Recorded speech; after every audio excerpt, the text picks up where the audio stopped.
اگر کسی کا انتقال ہو جائے اور آپ اس کے تعزیت کے لیے جائیں اور آپ اس سے کہیں کہ اللہ تعالیٰ کا شکر ادا کیجئے کہ اس نے آپ کے جوان بیٹے کو اٹھا لیا، میں توجہ چاہتا ہوں کیا سلوک آپ کے ساتھ وہ کرے گا؟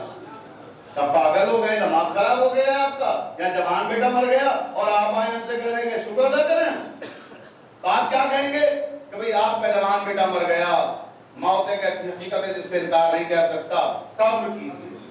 توجہ، صبر کی تلقین کریں گے نا تو صبر کب کیا جاتا ہے؟ جب نعمت چھنتی ہے، جب مصیبت آتی ہے تب صبر ہوتا ہے۔ اور اگر خدا نخواستہ کسی کو کوئی نعمت غیر مترقبہ، ایسی نعمت مل جائے جس کی امید نہ ہو، کسی کو مان لو 10 لاکھ روپے کہیں سے انعام میں مل جائیں، اب آپ اس کے پاس پہنچے، وہ آپ کا دوست ہے، پتہ لگا آپ کو بھی 10 لاکھ روپے کا ان کو انعام ملا ہے کہیں سے، آپ پہنچے تو اب آپ کیا کہیں گے کہ تمہیں 10 لاکھ روپے ملے ہیں، صبر کرو؟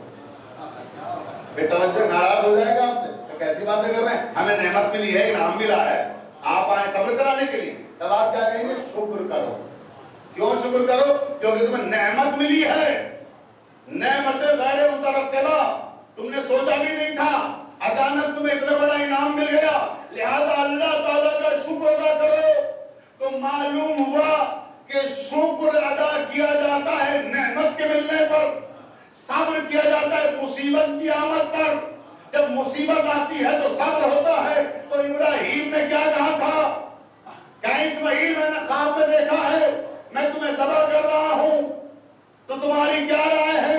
تو اسماعیل نے کیا کہا؟ سَتَجِدُنِی انشاءاللہ من الصابرین، یعنی شہادت کو ایک لمحے کے لیے صحیح مصیبت سمجھ لیا کہ مجھے صبر کرنے والوں میں سے پائیے گا، تو پروردگار نے کہا نہیں، اب آپ شہادت کے حقدار نہیں رہے، شہادت اسے دیں گے جس کا بدن تیروں سے چھلنی ہوگا اور سجدہ شکر ادا کرنا ہوگا کہ اے میرے پروردگار، تیرا شکر ہے کہ تو نے شہادت کی نعمت سے مالا مال کیا۔ صلوات پڑھ لیں محمد صلی اللہ علیہ وسلم۔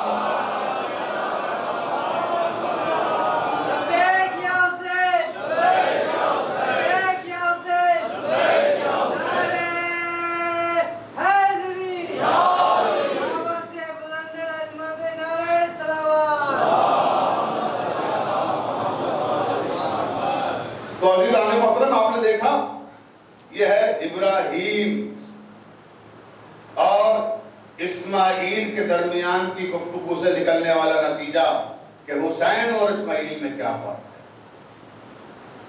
دونوں میں فرق ہے۔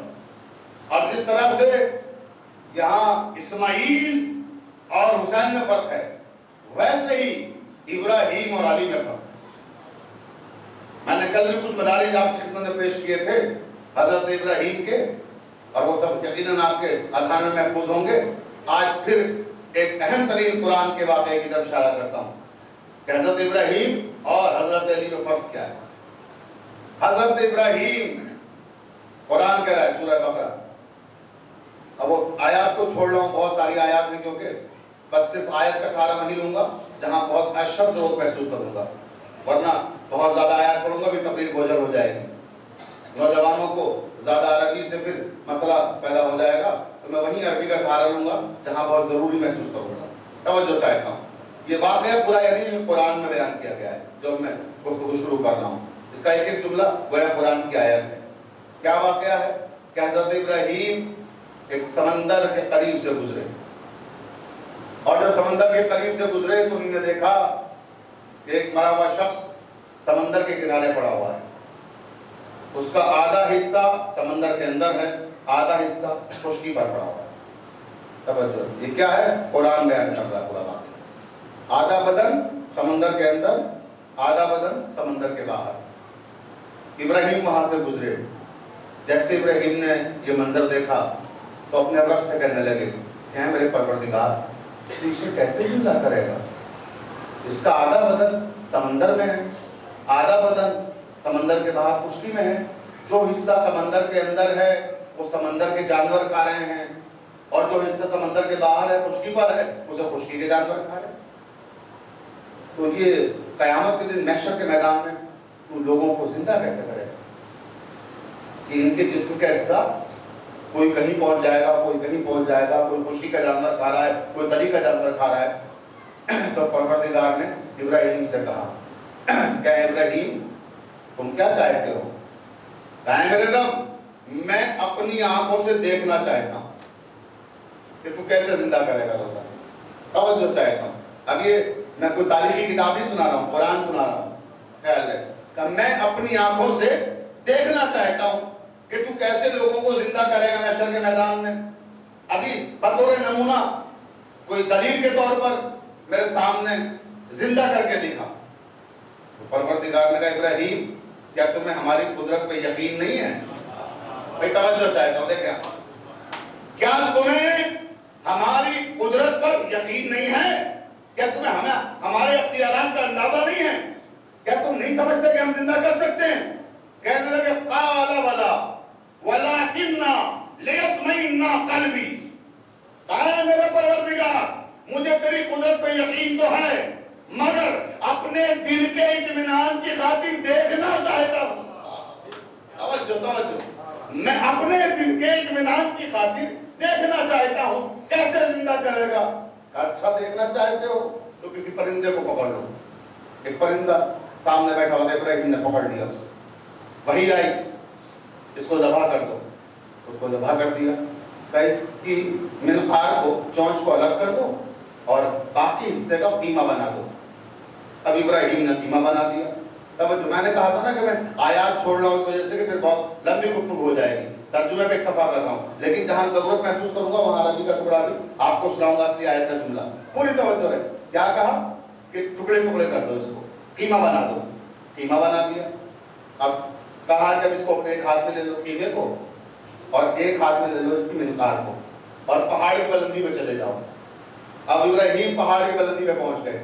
کہ ابراہیم پہاڑ کی بلندی میں پہنچ کے جو قیمہ تمہارے ہاتھ میں ہے اس پرندے کا، اسے فضاؤں میں بکھیر دو۔ توجہ رہے، انہوں نے اس کو چھوڑ دیا تو وہ ہواؤں میں بکھر گیا، کوئی ٹکڑا کہیں، کوئی کہیں، کوئی کہیں، کہاں جانے وہ جا کے ہواؤں میں گرے۔ اس کے بعد منقار کا اس کو اپنے ہاتھ میں رکھو۔ اب منقار حضرت ابراہیم کے ہاتھ میں ہے۔ توجہ رہے، آواز قدرت آئی، اے ابراہیم اب اس پرندے کو حکم دو، اب اسے حکم دو کہ میں اپنے رب کے حکم سے تجھے حکم دیتا ہوں کہ آجا اپنی منقار سے آ کے لے جا۔ یہ قرآن کہہ رہا ہے، پورا واقعہ قرآن میں بیان کیا گیا۔ اب منقار اپنے ہاتھ میں لیے ہوئے پہاڑ پر کھڑے ہوئے اور حکم دیا کہ میں اپنے رب کے حکم سے تجھے حکم دیتا ہوں کہ تو آ کے اس سے مل جا۔ اب ابراہیم نے دیکھا فضاؤں میں ذرے بلند ہونا شروع ہوئے، وہ ذرے اڑ کے اس منقار میں آ کے لگنے لگے۔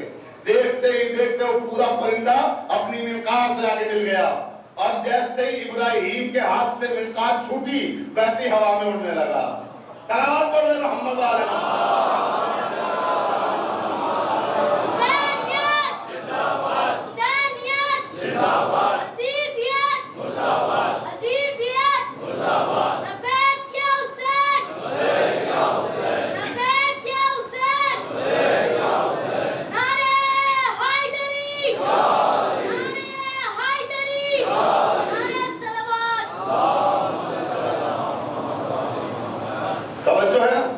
منقار سے آ کے مل گیا اور ہواؤں میں اڑنے لگا پرندہ۔ آواز قدرت ابراہیم اب تو یقین ہو گیا کہ ہم کیسے محشر میں لوگوں کو زندہ کریں گے۔ لیکن یہاں ٹھہر کر ایک جملہ کہنا چاہتا ہوں، یہ ابراہیم تھے۔ ابراہیم اور علی کا فرق دیکھیں اب کیا ہے۔ ابراہیم وہ تھے جنہوں نے کہا اطمئن قلبی، اے میرے پروردگار یقین تو ہے مگر اطمینان قلب کی خاطر دیکھنا چاہتا ہوں۔ مگر علی وہ ہے جنہوں نے کہا لو کشف الغطاء لمجدت یقینا، اگر میرے سامنے سے سارے حجابات ہٹ جائیں، سارے پردے ہٹ جائیں تو بھی میرے یقین میں ذرہ برابر اضافہ نہیں ہوگا۔ صلوات پڑھ لے محمد علیہ۔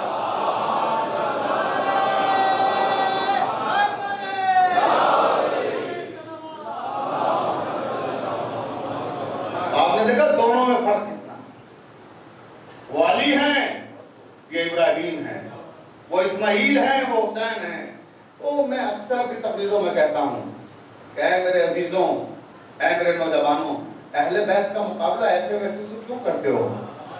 یہ توجہ ہے نا بھئی، جن کے مقابلے پہ انبیاء نہیں ٹھہرتے تو ان کا ایسے ویسوں سے کیا مقابلہ کرنا، اور ان کے فضائل کا کیا محاسبہ کرنا؟ بھئی یہ تو وہ ہیں کہ انبیاء بھی جن کے مقابلے پر نہیں ٹھہرتے۔ بھئی توجہ چاہتا ہوں، چاٹ کے سنیے گا، کیونکہ میں خطابت کرنے کا عادی نہیں ہوں، میں قرآن کی آیتوں سے گفتگو کرنے کا عادی ہوں۔ اب سنیے کہ ان کے مقابلے پہ انبیاء کیوں نہیں ٹھہرتے۔ توجہ چاہتا ہوں، انبیاء بھی ان کے مقابلے پر نہیں ٹھہر سکتے۔ کیف اذا جئنا من کل امۃ بشہید وجئنا بک علی ہؤلاء شہیدا، یہ سورہ نساء کی 41ویں آیت ہے۔ انبیاء بھی، میرا جملہ یاد رکھیے گا، کہ ان کے مقابلے پر نہیں ٹھہر سکتے۔ پروردگار نے یہ کیوں کہا قرآن میں؟ یوم ندعو کل اناس بامامہم۔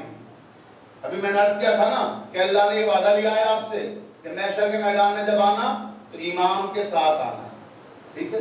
اب محشر کے میدان میں جب آپ امام کے ساتھ جائیں گے تو وہاں کیا ہوگا، اس کا منظر پروردگار سورہ نساء کی 41ویں آیت میں پیش کر رہا ہے کہ جب آپ وہاں اپنے امام کے ساتھ ہوں گے تو خالی آپ اپنے امام کے ساتھ نہیں ہوں گے، اور بھی بہت سارے لوگ ہوں گے۔ توجہ چاہتا ہوں، کون کون ہوگا؟ فَكَيْفَ إِذَا جِئْنَا مِن كُلِّ أُمَّةٍ بِشَهِيدٍ وَجِئْنَا بِكَ عَلَىٰ هَؤُلَاءِ شَهِيدًا۔ اب محشر کے میدان میں جب آؤ گے تو دیکھو گے تمام انبیاء اپنی اپنی امت کو لیے کھڑے ہوئے ہیں۔ ہر نبی اپنی امت کے ساتھ محشر کے میدان میں کھڑا ہوا ہے۔ پروردگار کہتا ہے کہ میں ہر نبی کو اس کی امت پر گواہ بناؤں گا۔ نبی اپنی امت کی گواہی دے گا کہ میری امت میں کون وہ لوگ تھے جنہوں نے نیکیاں کی ہیں، کون وہ لوگ تھے جنہوں نے برائیاں کی ہیں، کون وہ لوگ تھے جنہوں نے نبیوں کو اذیتیں دی ہیں، تکلیفیں دی ہیں، کون وہ لوگ تھے جو نبیوں کے لیے راحت کا سبب بنے، سکون کا سبب بنے۔ ہم ہر نبی کو اس کی امت پر گواہ بنائیں گے۔ فَكَيْفَ، اس وقت تم دیکھنا کہ جب سارے نبی کھڑے ہوئے اپنی اپنی امت کی گواہی دے رہے ہوں گے، جب سارے نبی اپنی اپنی امت کی گواہی دے چکے ہوں گے، فَكَيْفَ إِذَا جِئْنَا مِن كُلِّ أُمَّةٍ بِشَهِيدٍ وَجِئْنَا بِكَ عَلَىٰ هَؤُلَاءِ شَهِيدًا۔ اے میرے حبیب، جب یہ سارے اپنی امتوں کی گواہی دے چکیں گے تب ہم تمہیں بلائیں گے کہ اب تم آؤ، تم ان نبیوں کی گواہی دو۔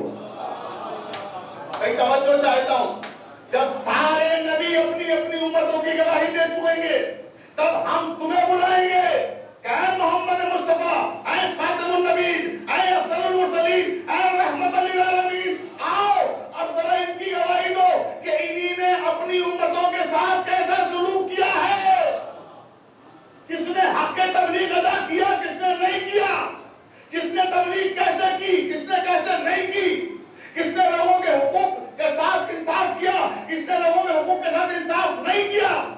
آپ آگے گواہی دیجیے، اب آپ گواہ بنیے۔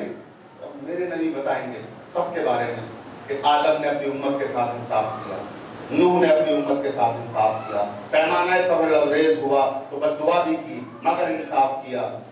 یہ ابراہیم ہیں، یہ اسحاق ہیں، یہ یونس ہیں، شموئیل ہیں، سارے نبیوں کے بارے میں میرے نبی گواہی دیں۔ توجہ چاہتا ہوں، سارے نبیوں کے بعد جب سب کی گواہی دے چکیں گے میرے نبی، تب پروردگار کہتا ہے کہ اے میرے حبیب، اب ہمیں تمہارا بھی گواہ چاہیے۔ بھئی توجہ چاہتا ہوں، اب نبی کی گواہی کون دے؟ فَكَيْفَ إِذَا جِئْنَا مِن كُلِّ أُمَّةٍ بِشَهِيدٍ وَجِئْنَا بِكَ عَلَىٰ هَؤُلَاءِ شَهِيدًا۔ ساری امتوں میں نبی گواہ بن گئے، نبیوں پر رسول گواہ بن گئے ہمارے۔ اب ہمارے رسول پر کون گواہ بنے؟ اب ان کی کون گواہی دے؟ بھئی توجہ ہے۔ تو پھر قرآن نے آواز دی، یقول الذین کفروا لست مرسلا قل کفی باللہ شہیدا بینی و بینکم ومن عندہ علم الکتاب۔ کہیں میرے حبیب، یہ کافر کہتے ہیں کہ تم اللہ کے رسول نہیں ہو، تو انہیں کہنے دو جو یہ کہہ رہے ہیں، ان کے کہنے سے کوئی فرق نہیں پڑتا۔ آپ کی گواہی کے لیے میں اللہ کافی ہوں اور وہ کافی ہے جسے میں نے علم کتاب عطا کیا ہے۔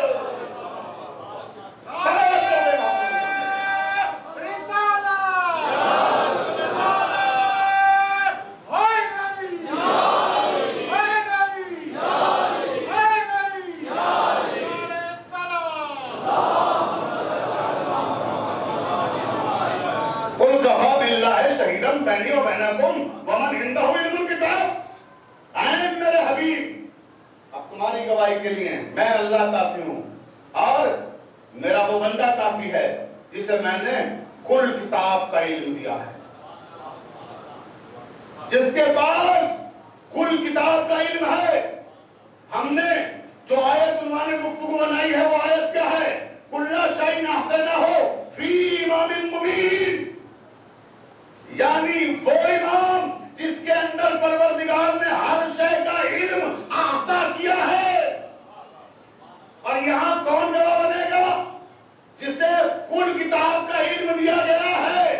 اب وہ ہے کون جسے کل کتاب کا علم دیا گیا ہے؟ میں توجہ چاہتا ہوں، کون ہے جو سید المرسلین کا بھی گواہ بنے گا؟ الرحمن علم القرآن خلق الانسان علمہ البیان۔ اب پروردگار نے اس بندے کا اعلان کیا کہ جسے میں نے کل کتاب کا علم دے کر بھیجا ہے، وہ کون ہے؟ الرحمن علم القرآن خلق الانسان۔ کیا کہنا اس پروردگار کا کہ جس نے علم قرآن پہلے دیا اور دنیا میں اسے بعد میں بھیجا۔ میں توجہ چاہتا ہوں، کوئی اس کائنات میں ہے ایسا جس کے پاس علم قرآن پہلے آیا ہو دنیا میں بعد میں آیا ہو؟ صرف ایک بندہ ہے، 13ویں رجب ہے، رسول اللہ کے ہاتھ پر ہے۔ یا رسول اللہ بتائیں گے قرآن سناؤ، توریت سناؤ، زبور سناؤ، انجیل سناؤ، ہاتھ پر لے محمد و آل محمد۔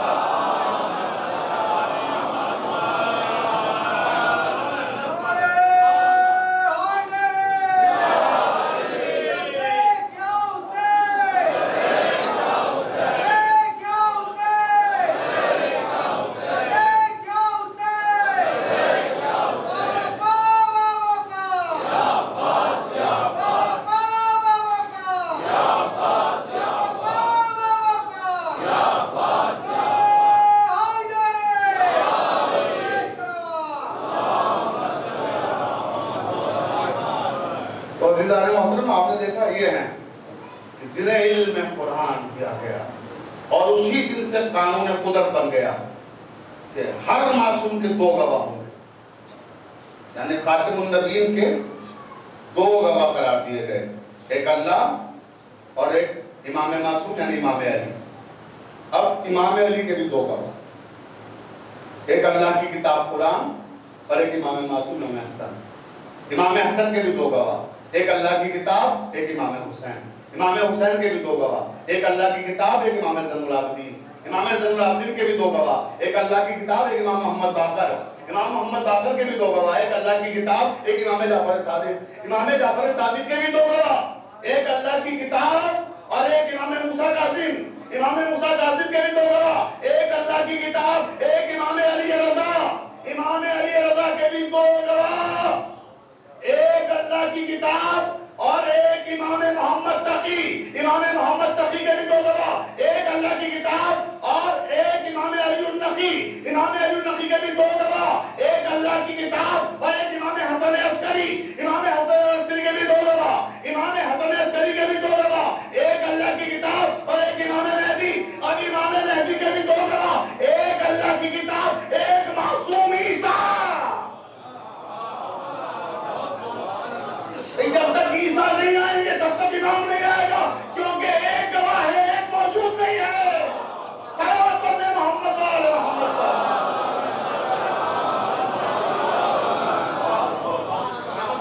تو یہ دو گواہوں کا سلسلہ قدرت نے قائم کیا ہے اور وہ چلے گا۔ بس عزیزوں، آج کی حد تک اب وقت تمام ہو گیا، میں اپنی تقریر کو یہاں روک رہا ہوں۔ حالانکہ میں ابھی چاہتا تھا کہ کچھ اور عرض کروں، لیکن دامن وقت میں گنجائش نہیں ہے، اور میں آپ سے بس ایک درخواست کرنا چاہتا ہوں کہ تھوڑا سا وقت کا خیال رکھیں۔ اگر آپ پابندی وقت کے ساتھ جلدی تشریف لے آئیں تو مجھے تمہید میں وقت نہ لینا پڑے، میں براہ راست گفتگو کروں، کیونکہ میرے پاس وقت بہت کم بچا ہے، گفتگو بہت کرنا ہے مجھے آپ سے۔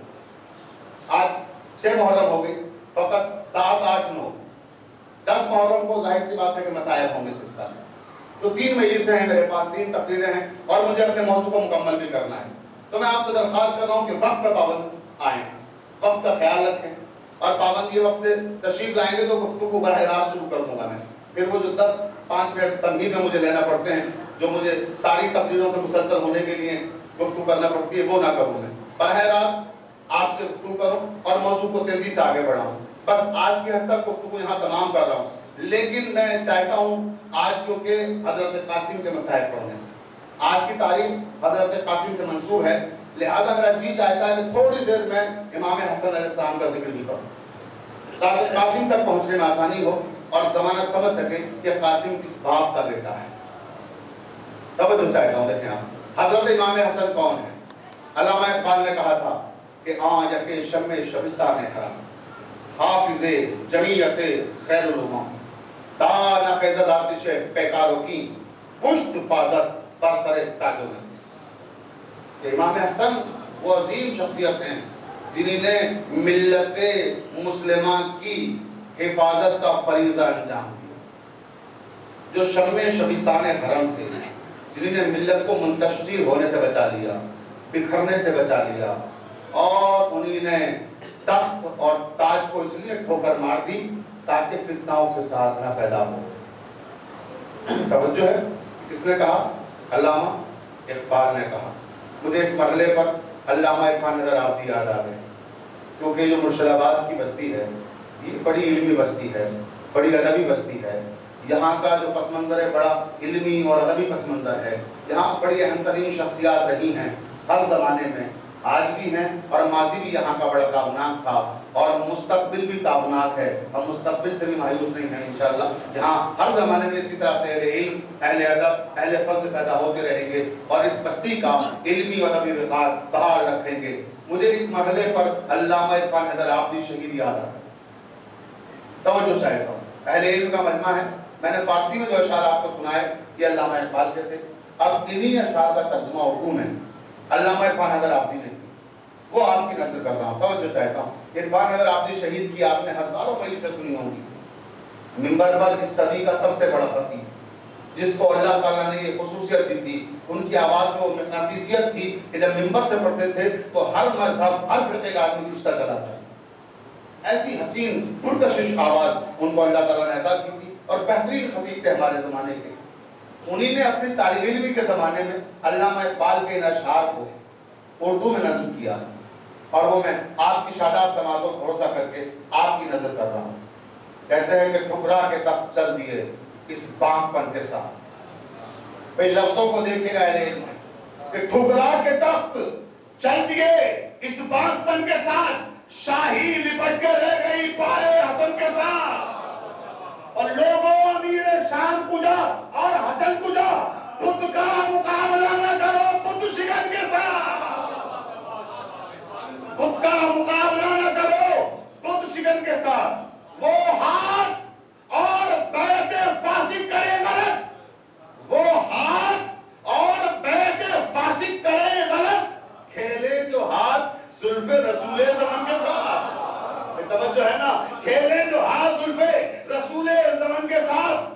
اور کب صلح کی تھی؟ معاہدہ امن تھا فقط۔ کب صلح کی تھی؟ معاہدہ امن تھا فقط۔ کعبے کا فخر صلح کرے اہرمن کے ساتھ، کعبے کا فخر صلح کرے اہرمن کے ساتھ، یہ کیسے ممکن ہے؟ ہو ہی نہیں سکتا۔ یہ تو معاہدہ امن تھا جو امام حسن نے حاکم شام کے ساتھ کیا تھا، اور اسی حاکم شام نے امام حسن کو اپنے دربار میں بلایا۔ بس توجہ چاہتا ہوں، گفتگو تمام کر رہا ہوں کیونکہ بالکل وقت نہیں ہے، اب مجھے مسائل کی طرف بھی آنا ہے۔ حاکم شام نے امام حسن کو اپنے دربار میں بلایا۔ جب یہ واقعہ پیش آ چکا جس کی طرف ابھی میں نے اشارہ میں اشارہ کیا، صلح ہو چکی، معاہدہ امن ہو چکا، حاکم شام نے کہا کہ میں حسن مصطفیٰ کو استغفر اللہ نعوذ باللہ، میری زبان چل جائے جملہ کہتے ہوئے، حاکم شام نے کہا نقل کفر کفر نباشر کہ میں حسن مصطفیٰ کو ذلیل کرنا چاہتا ہوں، امام حسن کو رسوا کرنا چاہتا ہوں۔ درباریوں نے کہا کہ بلائیے یہاں پر، اور بلا کے سب کے سامنے انہیں تحفے دیجیے، تصویر کیجیے کہ ہم حاکم شام ہیں، ہم تمہیں تحفے دے رہے ہیں، توجہ چاہیے۔ تو کہا ٹھیک ہے بلاؤ، لیکن ایک بات کا خیال رکھنا جب حسن مجتبیٰ آئیں گے دروازے کا، صدر دروازے کا جو پردہ ہے، کوئی بھی دروازے پر کھڑا ہونے والا نوکر وہ پردہ نہیں کھولے گا. میں چاہتا ہوں حسن مجتبیٰ خود وہ پردہ کھولے اور میرے سامنے کوئی پردہ کھولنے کے لیے جھکے ہیں تو میں اپنے سامنے ان کو جھکتا ہوا دیکھنا چاہتا ہوں. تو حاکم شام نے جب یہ کہا تو سارے لوگوں کو حکم دیا کوئی پردہ نہیں کھولے گا.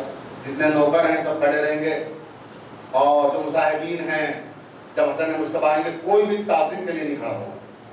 توجہ ہے، یہ سب منصوبے بنا لیے گئے. اب راوی کہتا ہے کہ امام حسن تشریف لائے.